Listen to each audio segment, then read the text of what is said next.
ဆုံလာပြီနေဟာဗုဒ္ဓဘာသာဝင်တို့ရဲ့နေထူးနေမြတ်ကြီးဖြစ်ပါတယ်။ပြပွားပွင့်ဆန်အီလီတန်မှတ်ရဗုဒ္ဓနေလို့ပြောလို့ရှိကြပါတယ်။ကဆုံလာပြီနေအကြောင်းကိုပြန်ပြောင်းပြောပြရမယ်ဆိုရင်တော့ဖျားအလောင်းတော်သူနေတာရှင်အသေးဟာဤဗတ္တကဘာမှာဒီစုမြောက်ဖြစ်တဲ့ဂေါတမအမည်ဖြင့်ဖျားစင်စစ်ဤကံဖြစ်လိမ့်မည်ဟုဒီပင်ကရာမြတ်စွာဘုရားထံမှ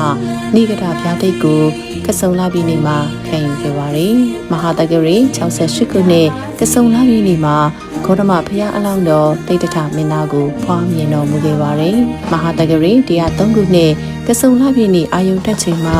ဂေါတမဘုရားအလောင်းတော်ဟာတပိညုတဉာဏ်တော်ကိုရရှိပြီးဖျားဖြစ်တော်မူခဲ့ပါတယ်။မဟာတက္ကရီ148ခုနှစ်ကဆုံလာပြီနေမှာမန္လာမင်းတို့ရဲ့အင်ဂျင်ဥယျာဉ်တော်ကြီးမှာ